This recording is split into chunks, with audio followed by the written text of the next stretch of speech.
નમસ્કાર દર્શક મિત્રો, દૂરદર્શન કેન્દ્ર રાજકોટ વતી આપનું સ્વાગત કરું છું. આજે આપણી સાથે ડૉક્ટર જે રાવલ, જે ભારતના વિશ્વવિખ્યાત ખગોળવિદ અને ગણિતજ્ઞ છે, તો એ સાથે આપણી સાથે મોજૂદ છે. અને આજે આપણે એમની સાથે વાત કરવાના છીએ રાજકોટ ખાતે તેઓ દ્વારા જે એક એસ્ટ્રોનોમિકલ ઓબ્ઝર્વેટરી સેટઅપ થવા જઈ રહી છે લોક વિજ્ઞાન કેન્દ્ર રાજકોટના પરિસરમાં. તો એના વિશે આપણે આજે એમની સાથે વાત કરીશું કે આ ઓબ્ઝર્વેટરીમાં કેવા કેવા ઇન્સ્ટ્રુમેન્ટ્સ છે અને રાજકોટ સહિત સૌરાષ્ટ્રની જનતાને આ ઓબ્ઝર્વેટરીથી શું લાભ થવાનો છે. સર, તો ઓબ્ઝર્વેટરીના મહત્વ વિશે તમે કંઈ દર્શકોને જણાવશો? એવું છે ને નિલેશભાઈ કે આપણે દુનિયાની અંદર છે ને એ બધું જ્ઞાન મેળવવાનું છે. અને બીજું કે સૂર્ય આપણો ખરેખર દેવતા છે, જેને આપણે જોઈ શકીએ છીએ દરરોજ. એટલે અને સૂર્યનું મહત્ત્વ એ છે કે જ્યારે કોયલો ને પેટ્રોલ અને એમ કે એટમિક એનર્જી જ્યારે બધું ખતમ થશે ત્યારે સૂર્ય રહેવાનો છે. અને સૂર્યની અત્યારની ઉંમર 4.6 બિલિયન યર્સ, 4 અબજ 60 કરોડ 60 કરોડ વર્ષ છે. હજી બી આપણી આગળ એ 4.5 અબજ વર્ષ સુધી હશે. એટલે જો આપણે સૂર્યનો અભ્યાસ કરીએ અને જો એની એમ કે એનર્જીને હાર્નેસ કરી શકીએ તો છે ને આપણે જીવતા રહેશું. નહીં તો છે ને બહુ જ 500 વર્ષ 1000 2000 વર્ષમાં આપણું આખી પૃથ્વી પર જીવન નષ્ટ થશે. અને એટલે આપણે સૂર્યનો અભ્યાસ કરવો જરૂરી છે. અને એના માટે આપણે છે ને આપણી યંગ પેઢીને સૂર્યનું મહત્ત્વ, સૂર્યનો અભ્યાસ કેવી રીતે કરવો, કેમ કે સૂર્યનો અભ્યાસ કરવો એ ગ્રહનો અભ્યાસ કરવા જેવો નથી, એ અઘરો છે. કેમ કે છે ને જળહળતું એમ કે આગ ફેંકે છે, એમ કે ટેમ્પરેચર. અને બીજું કે આ આજનું નથી, આપણા ઋષિમુનિઓ કહેતા હતા કે સૂર્ય આત્મા જગતસ્થ સુખસ્થ, સૂર્ય જ જગતનો આત્મા છે. એટલે આપણે સૂર્યનો અભ્યાસ કરવા માટે આપણે ઇન્ડિયન પ્લેનેટરી સોસાયટી અને સૌરાષ્ટ્ર એજ્યુકેશન ફાઉન્ડેશન બંને ભેગા મળ્યા છે. અને એના માટે છે ને સૌર દૂરબીન, કે જે તમને વધારે ખબર છે, સૌર દૂરબીન એમ કે અહીંયા સ્થાપવાના છે. બહુ જ 1-2 મહિનામાં જ ઇન્સ્ટ્રુમેન્ટ બધા આવી ગયા છે. અને બીજું કે આપણે હકીકતમાં તારાના બાળકો છીએ. છેવટે આપણા શરીરમાં તત્વો છે ને તારામાંથી આવેલા છે. એટલે તારાનો અભ્યાસ કરવો બહુ જરૂરી છે. અને તારાએ આપણે શું નથી આપ્યું, તારાએ આપણે બતાવ્યું કે પૃથ્વી ગોળ ચક્કર ફરે છે ધરી ઉપર. તારાએ આપણે બતાવ્યું કે પૃથ્વી સૂર્યની પરિક્રમા કરે છે.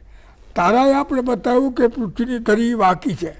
તારાએ આપણે બતાવ્યું કે સૂર્ય પોતે છે ને એ પોતાની ધરી ઉપર ફરે છે અને સૂર્ય પોતે ગેલેક્ટિક સેન્ટરની આજુબાજુ ફરે છે. એવું બધું કેટલું બધું જ્ઞાન છે ને એ તારાને લીધે આપણને આવ્યું છે. કે એ બી બતાવ્યું તારાએ કે earth is not at the centre of the universe, એ સૂર્ય છે ને સેન્ટરમાં છે. અને એ સૂર્ય વળી પાછું ગેલેક્સીના સેન્ટરમાં નથી, એ છે ને 32,000 પ્રકાશ વર્ષ દૂર છે. એટલે આ બધું જ્ઞાન કોણ આપે? અને એ જ્ઞાન જરૂરી છે. તારા એ આપણા માતા પિતા છે. એટલા માટે આપણે તારાની ઓબ્ઝર્વેટરી બી નાખવાના છીએ. અને તમે એના ઇન્ચાર્જ છો ખરેખર, એ ભવિષ્યમાં ડાયરેક્ટર બનશો એના. તો એના માટે તમે હવે થોડી વધારે માહિતી આપો તો અમે બી જાણીએ. સરે જે વાત કરી કે આપણે તારાઓના બાળકો છીએ, તો એને થોડી ઊંડાણથી સાંભળીએ. તો જ્યારે યુનિવર્સની ઉત્પત્તિ થઈ તો એના માટે અત્યારે જે સર્વવિદિત થિયરી છે એ બિગ બેંગની છે. તો બિગ બેંગ દ્વારા સૌથી પહેલાં ઉર્જા જ ખાલી આખા બ્રહ્માંડમાં હતી અને એ ઉર્જામાંથી પછી પદાર્થ બનવાનો શરૂ થયો. જે પદાર્થ બન્યો એ સૌથી સાદો પદાર્થ કે જેમાં એક ઇલેક્ટ્રોન અને એની આજુબાજુ માત્ર એક પ્રોટોન અને એની આજુબાજુ માત્ર એક ઇલેક્ટ્રોન ફરતો હોય, તો જેને આપણે હાઇડ્રોજન કહીએ છીએ. તો આ હાઇડ્રોજનમાંથી પછી જેને આપણે પિરિયોડિક ટેબલ કહીએ છીએ એના દરેકે દરેક જે એલિમેન્ટ્સ છે એ બન્યા કેવી રીતે? તો એના માટે બધા તારાઓ જવાબદાર છે. આપણો સૂર્ય જેમ છે એ હાઇડ્રોજનને હિલિયમમાં ફેરવી અને આપણને ઉર્જા આપે છે. અને પછી એ હિલિયમ આગળ જતા પિરિયોડિક ટેબલના બીજા એલિમેન્ટ્સમાં બદલતું જાય છે અને એમ જ આપણી શરીરની અંદર રહેલા બધા તત્વો ક્યારેક ને ક્યારેક કોઈક દૂરના તારાની અંદર બનેલા છે. ઓબ્ઝર્વેટરીની વાત કરીએ તો ઓબ્ઝર્વેટરીમાં સન ઓબ્ઝર્વેશન માટે એક સ્પેશિયલ ટેલિસ્કોપ છે જેને સોલાર સ્કોપ અથવા સોલાર ટેલિસ્કોપ કહેવાય છે. ડે સ્ટાર બ્રાન્ડનું આ state of the art telescope છે કે જેમાં એક હાઇડ્રોજન આલ્ફા નામનું નેરોબેન્ડ ફિલ્ટર લાગેલું હોય છે. સૂર્ય ખૂબ જ પ્રકાશિત છે, ખૂબ જ પ્રકાશમાન છે, એની અંદરથી ઘણી બધી ટાઈપના રેડિયેશન્સ આવતા હોય છે એટલે આપણે સીધું ક્યારેય ટેલિસ્કોપ એની તરફ માંડી શકીએ નહીં અને માંડવું પણ જોઈએ નહીં. તો એના ખાસ પ્રકારના ફિલ્ટર્સ આપણે લગાવવા પડે છે અને આવું જ એક ફિલ્ટર હાઇડ્રોજન આલ્ફા છે. હાઇડ્રોજન આલ્ફા એટલા માટે સિલેક્ટ કરેલું છે કેમ કે સૂર્યમાંથી જે આગની મોટી મોટી જ્વાળાઓ નીકળતી હોય છે બહાર, સોલાર ફ્લેર્સ, અને જ્યારે આ ખૂબ મોટી હોય, પોતાની સાથે પદાર્થ પણ બહાર લઈને ઉડતી હોય ત્યારે એને સોલાર પ્રોમિનન્સીસ કહેવાય છે. તો આ પ્રોમિનન્સ અને ફ્લેરિંગનો જે ફિનોમિનન છે એને જોવા માટે આ હાઇડ્રોજન આલ્ફા ફિલ્ટરની જરૂર પડે છે. તો આપણા ટેલિસ્કોપ જે 85 mm છે, એનો વ્યાસ છે 85 mm, જે આગળનું સર્કલ હોય છે, અને એ હાઇડ્રોજન આલ્ફા ફિલ્ટર સાથેનું છે. આ સોલાર ઓબ્ઝર્વેશનની વાત થઈ. જે સ્ટેલર ઓબ્ઝર્વેટરી છે એટલે જે તારાઓ જોવા માટે વપરાશે એ 11 ઇંચ વ્યાસ ધરાવતું SCT એટલે કે સ્મિટ કેસેગ્રેન ટાઈપનું ટેલિસ્કોપ છે કે જે સેલેસ્ટ્રોન C11 XLT નામનું છે અને એ ખૂબ જ સારા માઉન્ટ ઉપર છે. આ જે ટેલિસ્કોપ એટલું જ સારું હોય કે જેટલો એનો બેઝ સારો હોય, જેટલું એ સ્થિર રહી શકતું હોય. અને ખાસ તો સ્ટાર્સની ફોટોગ્રાફી કરવા માટે એ જે બેઝ હોય છે એને ખાસ ઓરિએન્ટેશન ઉપર રાખવો પડતો હોય છે કે જેને પોલાર અલાઇનમેન્ટ કહેવાય છે. તો એ ટાઈપનું આપણે એક માઉન્ટ એના માટે વાપરીએ છીએ કે જે AZ-EQ6 Pro નામનું માઉન્ટ છે કે જેના ઉપર આ ટેલિસ્કોપ માઉન્ટ થયેલું છે. બંને પ્રકારના ટેલિસ્કોપ અને માઉન્ટ જે છે એ આવી ચૂક્યા છે, આપણે એને ટેસ્ટ પણ કરી ચૂક્યા છીએ.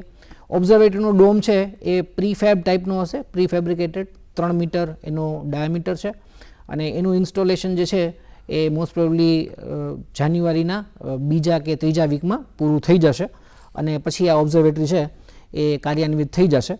ઓબ્ઝર્વેટરીના જે બેનિફિશિયરીઝ છે અથવા તો જે લોકો આ ઓબ્ઝર્વેટરીમાંથી લાભ મેળવશે એના વિશે તમે શું કહેશો? કે સૂર્યનો એમ કે સૂર્ય અબજોને અબજો કિરણો ફેંકે છે, એમાં માત્ર એક જ કિરણ લઈ અને લેબોરેટરીમાં આખો સૂર્ય ઉત્પન્ન કરવામાં આવે. અહીંયા એમ કે મહાન તત્વ એ બતાવવાનું છે કે એમ કે પિંડે તે બ્રહ્માંડે, એમ કે આજે એક જ એ જે આપણે એક કિરણ લઈ એમાંથી આખો સૂર્ય ઉત્પન્ન થાય એટલે કે એક કિરણમાં પૂરેપૂરો સૂર્ય છે. એ છે ને બહુ મહત્ત્વનું છે. સાથે સાથે આપણા નરસિંહ મહેતાએ કહેલું કે બીજમાં વૃક્ષતું, વૃક્ષમાં બીજ હતું. જ્યારે બીજને જોઈ ત્યારે આપણે જોવાનું કે આખું વૃક્ષ છે, એમાં એક કિરણને જોવાનું. બીજું કે એમાં રોટેશન કેવી રીતે થાય છે એમ કે સૂર્યનું, એમાં મેગ્નેટિક ફિલ્ડ કેટલું છે, અને આ બધા માટે ઇન્સ્ટ્રુમેન્ટની ટ્રેનિંગ આપવી જરૂરી હોય છે અને એ વિદ્યાર્થીઓને એમને ટ્રેનિંગ આપવી પડે. બીજું કે મોટી ઓબ્ઝર્વેટરી આપણી આગળ છે પણ માત્ર એમ કે નીવડેલા વિજ્ઞાનીઓ એની ઉપર કામ કરે છે કે એને ટાઈમ મળે નહીં. એટલે આપણા બાળકોને પ્લેટફોર્મ પૂરું પાડવા, યંગ હોય 8મી 9મી ભણતા હોય ત્યારથી દૂરબીન કેવી રીતે કામ કરે, અલગ અલગ જાતના દૂરબીન કેવી રીતે હોય, સૂર્ય કેવી રીતે કામ કરે, સૂર્ય સામે જોવાય નહીં, અને એ બધી ટ્રેનિંગ આપવી પડે. અને એને જો આપણે પ્લેટફોર્મ પૂરું પાડીએ તો એ છે ને આઈન્સ્ટાઈન ને હબલ બને. નહીં તો નાનપણથી જ પાયો બરાબર ન હોય તો એ શક્ય નથી. એટલા માટે આમ કે આ બે સંસ્થાએ ભેગા મળી કે ઇન્ડિયન પ્લેનેટરી સોસાયટી અને સૌરાષ્ટ્ર એજ્યુકેશન ફાઉન્ડેશન કે આપણે એક અહીંયા કે બાળકો વિદ્યાર્થીઓ માટે આવું એમ કે ફેસિલિટી કરીએ કે એમાં રિસર્ચ બી થઈ શકે. એટલે આ બધા કારણોસર આપણે આ ઓબ્ઝર્વેટરી સ્થાપી છે અને એના એમ કે ઘણા બધા બેનિફિટ છે. આપણે જેમ નિલેશભાઈ તમે જાણો છો કે ભવિષ્યમાં, નજીકના ભવિષ્યમાં આપણે ગીરના ભયંકર એમ કે અંધકારમાં ઓબ્ઝર્વેટરી નાખશું, પણ આ લોકોને તૈયાર કરવા, લોકો જાણે અવેરનેસ, એટલા માટે આપણે શહેરની અંદર આ ઓબ્ઝર્વેટરીઓ નાખી છે જેથી એ લોકો છે ને એ આવી શકે, અભ્યાસ કરી શકે, પછી એ એમ કે સિરિયસ સ્ટડી પછી ભલે દૂર એમ કે ઓબ્ઝર્વેટરીમાં. એટલા માટે આ સ્થાપના કરવામાં આવી છે અને આપણે એમાં સંશોધન બી થાય સાથે સાથે કેમ કે સૂર્યને આપણે પૂરો સમજ્યા નથી હજી, અને એના એમ કે અંદર એનું રોટેશન કેટલું ખરેખર છે, એના ગર્ભભાગમાં શું છે, એના કરોનામાં શું છે, સૂર્ય અને બુધની વચ્ચે કોઈ એક બે ગ્રહ છે કે નહીં, સૂર્યને એમ કે વલયો છે કે નહીં, કે આપણે ગુરુને વલય છે, યુરેનસને વલય છે, સેટર્નને વલય છે, નેપચ્યુનને, તો શા માટે એમ કે સૂર્યને બી નથી? એમ કે એવું લાગે છે કે સૂર્યની ફરતે જબરજસ્ત મોટું એમ કે મોટી જગ્યામાં એમ કે વલયો હોવા જોઈએ. અમુક વલયો નજીકના કદાચ તૂટી બી ગયા હોય કે સૂર્યમાં એટલી ભયંકર મેગ્નેટિક ફિલ્ડ અને તોફાન સર્જાય છે, પણ થોડા દૂર છે ને એ કદાચ હોઈ શકે. તો એ બધું જાણવા માટે કેમ કે તો એમ છે ભાઈ સૂર્યને કે ગ્રહોને વલય છે જાણવાની શું જરૂર? તો એ બતાવે છે કે સૂર્યમંડળ કેવી રીતે ઉત્પન્ન થયું ભાઈ, અને એ બધાને રિંગ હોવી એ નેચરલ છે, એ એમ કે એ અપવાદ નથી, એ એના સર્જનનો ભાગ છે. એ બધું સમજાવવા અને તત્વદર્શન છેવટે છે ને એ એમ કે વસ્તુનું તત્વદર્શન સમજે એના માટે આપણે કામ કરવાના છીએ. જી, એમાં તમે બી સામેલ છો, હું બી સામેલ છું. હાજી, છેલ્લા જે 2-4 વર્ષ છે એ સૂર્યના સ્ટડી માટે બહુ મહત્ત્વના છે. ખાસ કરીને સૌથી પહેલાં 2 વર્ષ પહેલાં પાર્કર સોલાર પ્રોબ જે નાસાનું છે એ ત્યાં પહોંચ્યું, અને હમણાં જ 2 કે 3 દિવસની અંદર આપણું પોતાનું આદિત્ય L1 છે એ પણ પોતાના L1 સ્પોટ ઉપર પહોંચી અને તસવીરો લેવાનું અને ઇન્સ્ટ્રુમેન્ટ્સના ડીંગ લેવાનું ચાલુ કરશે. તો આના પરિણામ શું આવી શકે એવું તમારું માનવું છે, ખાસ તો પાર્કરના?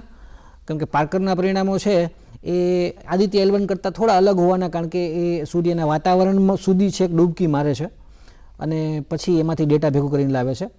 તો આમાં શું મળી શકે? તમે જે આની સૂર્યના વલયો વિશે વાત કરી છે, તો એના પ્રૂફ કોને મળવાની શક્યતા વધારે છે, પાર્કરને કે આદિત્યને? વાત સાચી નિલેશભાઈ. પાર્કર સ્પેસ પ્રોબ બહુ જ મહત્વાકાંક્ષી સ્પેસ પ્રોબ છે, અને ઠેઠ કરોના સુધી કેવું છે, અને કદાચ થોડું અંદર બી જાય, અને એની સ્પીડ લગભગ 1 કલાકની 1 લાખ કિલોમીટર 7 લાખ કિલોમીટર કલાકના 7 લાખ કિલોમીટરની એની ગતિ છે. કે એ ગતિ રાખવી પડે, નહીં તો એ છે સૂર્યને ઝડપી લે. બીજું કે છે ને એ જાય નહીં એટલે એને ગરમી લાગે નહીં. હવે ટેન્ટેટિવલી અમારી આગળ એમ કે એના ડોક્યુમેન્ટ છે, ટેન્ટેટિવલી તેઓએ કહ્યું છે કે સૂર્યની આજુબાજુ વલયો છે.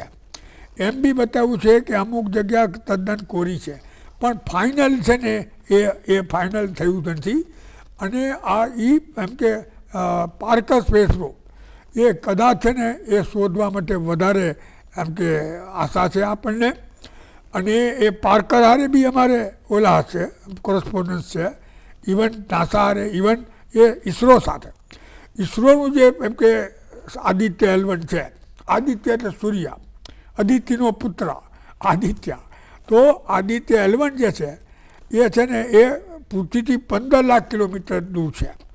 એટલે સૂર્યની નજીકનો ભાગ એ સૂર્યનો અભ્યાસ કરશે, સોલર વિન્ડનો, એમાંથી નીકળતા પાર્ટિકલનો અને એના કરોનાનો, એ બધો અભ્યાસ કરશે, એની સરફેસનો. પણ ડીપમાં છે ને એ પાર્કર જઈ શકે. અને L1 એટલે લાગ્રાન્જિયન પોઈન્ટ, અને બીજું છે ને L2 ઉપર વળી બીજું મહત્વાકાંક્ષી નાસાનું ઓલું છે, અને એ છે ને એ કયું છે જેમ્સ વેબ ટેલિસ્કોપ. અને આ L1 L2 આ બધા પોઈન્ટો એમ કે કેવી રીતે આવ્યા એ બી જાણવું પડે. નહીં તો L1 ગોખણપટ્ટી, L2 પણ એ શું છે, શા માટે છે, એટલે લાગ્રાન્જે શોધેલા. અને ભવિષ્યમાં એના ઘણા ઉપયોગ છે.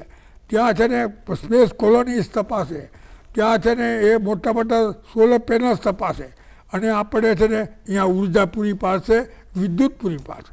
મોટા મોટા અરીસા એમ કે ત્યાં નખાશે, દિવસને રાત બનાવે, રાતને દિવસ બનાવે.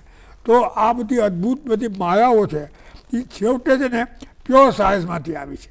કે સૂર્યનો અભ્યાસ એ એમ કે પ્રકાશનો અભ્યાસ, અને પ્રકાશનો અભ્યાસ એટલે વેવ્સનો અભ્યાસ, અને એમ કે ન્યૂટને કરેલો પ્રકાશનો એમ કે ત્રિપાસો કાચમાંથી, કે એ પહેલાં છે ને એ આપણા ઈરાની ખગોળવિજ્ઞાનીએ કરેલો. તો આ બધું છે ને એ જાણવાની જરૂર છે, અને એ રીતે છે ને આ બધું આગળ વધે. અને બાળકો સૂર્યનું મહત્ત્વ સમજે અને સૂર્યને લીધે જ આપણે અહીંયા આમ કે ઉત્પન્ન થયા છીએ, સૂર્યને લીધે જ ટકા છીએ અને એને ભવિષ્યમાં બી ટકશું. સૂર્ય શાંત થશે એટલે આપણે બી શાંત થઈ જશું. આખી બધી એમ કે સૂર્યમાળામાં જીવન ખતમ થઈ જાય. તો એટલા માટે સૂર્યનો અભ્યાસ કરવો જોઈએ અને આપણા ઋષિ મુનિઓએ જાણતા હતા. એટલા માટે મોઢેરા સન ટેમ્પલ ને કોનાર્ક સન ટેમ્પલ એ બધા એને સૂર્યનારાયણના એને એમ કે માન આપવા માટે આ બધા મંદિરો બનાવેલા અને એ રીતે છે ને આપણે બી એનો ઇતિહાસ સમજવાની જરૂર છે. લાગ્રાન્જિયન પોઈન્ટ L1 ઉપર અત્યારે આદિત્ય L1 છે, L2 ઉપર આપણે વાત કરી કે JWST James web space telescope છે, પણ આ વસ્તુ પણ સમજવી જરૂરી છે કે શું કામ આદિત્ય છે એ L1 ઉપર છે અને JWST છે L2 ઉપર છે. તો એ લાગ્રાન્જિયન પોઈન્ટ્સ અને ત્યાં ગુરુત્વાકર્ષણની કેવી અસર હોય છે એના વિશે થોડી વાત કરશો? મૂળ એવું છે નીરજભાઈ કે પૃથ્વી સૂર્યને આકર્ષે છે અને સૂર્ય પૃથ્વીને આકર્ષે કે ગુરુત્વાકર્ષણ છે. એટલે એક બિંદુ એવું આવે કે ત્યાં છે ને બંને નલ કરે એકબીજાને અને એ જે પોઈન્ટ છે ને એ લાગ્રાન્જિયન પોઈન્ટ. જો કે આપણા આમ કે પુરાણોમાં કથા છે કે એમ કે આ જે એમ કે જે હતો ને શું કહેવાય એમ કે આપણો રાજા દિલ્હીનો રાજા એમ કે એને જવું હતું સ્વર્ગમાં અને વિશ્વામિત્ર આગળ આવ્યો અને એને કે મારે સ્વર્ગમાં જવું તો એને એમ કે સ્વર્ગમાં મોકલો. પણ છે ને એ ઇન્દ્રને એમ માન્ય હતું નહીં એટલે એને બારણા બંધ કરી દીધા અને એને હેઠે ફેંક્યો. તો વિશ્વામિત્રને બહુ અઘરું લાગી ગયું, એને અપમાન લાગ્યું એટલે એને નીચે પડવા જ ન દીધો અને ઓલાએ છે ને ઓલું કર્યું પણ એ વધારે બળ ચાલ્યું નહીં. તો એ વચ્ચે છે ને એ એમ કે એ રહી ગયો. એ હજી જે વાર્તા છે ત્યારે આપણે એમ ખબર એમ થાય કે અરે ભૂતકાળની અંદર એમ કે 5-7 હજાર વર્ષ પહેલાં એમ કે આવી કથા છે. એને આપણે ત્રિશંકુની કથા, રાજા ત્રિશંકુ. તો એ કથા વેચી મીન્સ ઇલેક્ટ્રોનિક જ્ઞાન હશે કંઈ અને એ એમ કે ત્રિશંકુ જાતો હશે અને વચ્ચે લાગ્રાન્જિયન બિંદુ આવી ગયો હશે પૃથ્વી અને સૂર્યનું, એની અંદર એ ઘૂસી ગયો હશે પછી બહાર નીકળી શકો નહીં હોય. તો એ પોસિબલ છે. તો અને સૂર્યનું એમ કે પૃથ્વીનું ગુરુત્વાકર્ષણ એને નીચે પાડે પણ સૂર્યનું ગુરુત્વાકર્ષણ એને ઊંચે લાવે એટલે વચ્ચે. તો એ છે ને લાગ્રાન્જિયન પોઈન્ટ એ આખા એમ કે કોઈ પણ ઓર્બિટ, કોઈ પણ ગ્રહ, ઉપગ્રહ, એમ કે લઘુગ્રહ કે ધૂમકેતુ કોઈ પણની ઓર્બિટને એમ કે સંલગ્ન 5 બિંદુ હોય છે. કોઈ પણ 2 ઓર્બિટ સિસ્ટમ, 2 બોડી સિસ્ટમ. જી. તો ત્યાં છે ને એમ કે એ ત્યાં ગુરુત્વાકર્ષણ એમ કે નલ હોય છે, શૂન્ય હોય છે. તો આના ઘણા બધા ઉપયોગ થશે. એમ કે આખી સૂર્યમંડળમાં હજારો પોઈન્ટ છે દરેક ગ્રહ ઉપગ્રહ ઉપર. અને જ્યારે આપણું એમ કે યાન જાય એમ કે કોઈ બી આગળ સૂર્યમંડળમાં તો એને ધ્યાન રાખવું પડશે કે એ ત્યાં એની હારે ભટકાય નહીં, ઉપરથી જવું પડશે. તો આ બધું પ્યોર સાયન્સ તમને માર્ગદર્શન આપે છે અને સૂર્યનો અભ્યાસ કરવો બહુ જરૂરી છે આપણા માટે, આપણા ભવિષ્ય માટે. અને આપણે અહીંયા ખરેખર સૌર વેધશાળા સ્થાપી છે આપણે કે જેથી બાળકો છે ને જ્ઞાન મેળવે.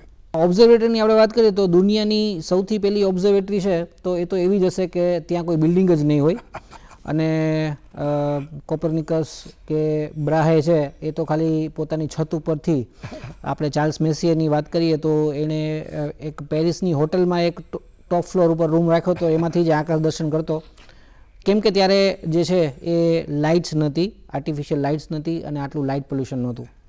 તો લાઇટ પોલ્યુશન છે એ બહુ જ જેને કહેવાય કે એસ્ટ્રોનોમી માટે નુકસાન કરતો એક વિભાગ છે અથવા તો પહેલું છે એવું કહી શકાય. અને ખાસ તો LED લાઇટ્સ આવ્યા પછી એ ખૂબ જ ખરાબ રીતે વધી રહ્યો છે. LEDsનો પ્રોબ્લેમ એવો છે કે એ ઓછો પાવર બાળી વધારે પ્રકાશ આપે છે અને એટલે આપણે LEDs લગાડવામાં હંમેશા અતિરેક કરીએ છીએ. જે જગ્યાએ આપણે એક 1000 વોટની હેલોજન લગાડતા એટલી જ લાઇટ અત્યારે આપણને એક 150 વોટની LED છે એ આપી દેતી હોય. તો એના કારણે આપણને એને બંધ કરવાનું મોટિવેશન મળતું નથી કે જે શરૂઆતમાં મળતું. તો ઓબ્ઝર્વેટરીનો આવો શેપ હોવાનું કારણ તમારા મતે શું હશે? હા, પહેલાં તો એમ કહું કે હું 1 મહિના પહેલાં પેરિસ ઓબ્ઝર્વેટરીમાં હતો. એ દુનિયાની પ્રથમ ઓબ્ઝર્વેટરી અને આજે બી ધમધોકાર ચાલે છે. અને એને મહાન ખગોળ વિજ્ઞાનીઓ ઉત્પન્ન કર્યા છે. એમાં કસીની, જેને કસીનીયાન અથવા લેવેરિયર, ઓલ રોમર, પછી આ તરફ ક્રિશ્ચન હોયગન્સ. તો એ છે ને આપણા માટે એક પ્રેરણારૂપ છે. એટલે ઓબ્ઝર્વેટરી બાળકોને મહાન બનવા માટે બી પ્રેરણા આપે.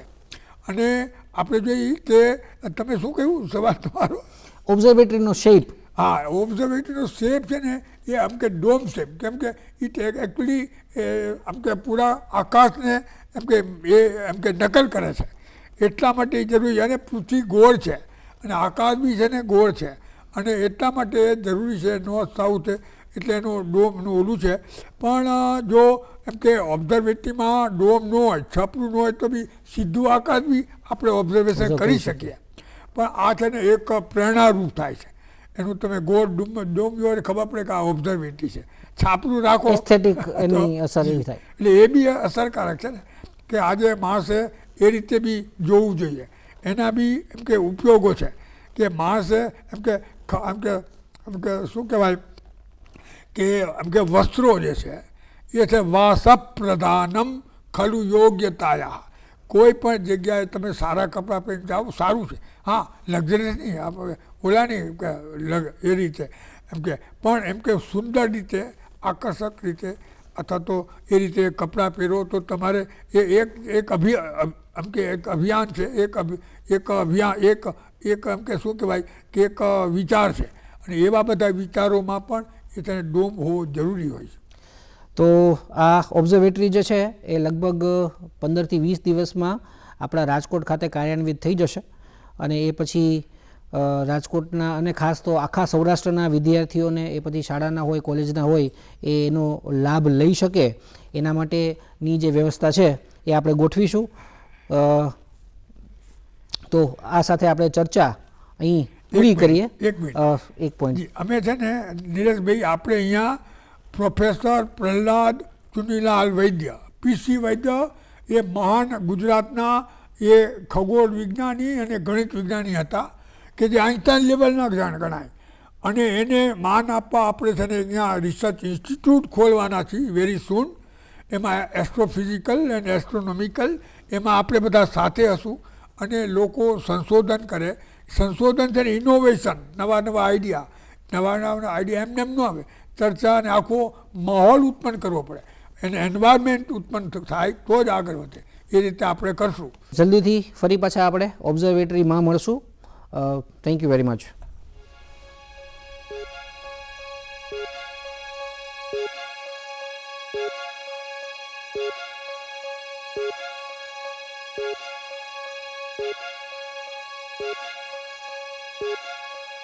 Thank you.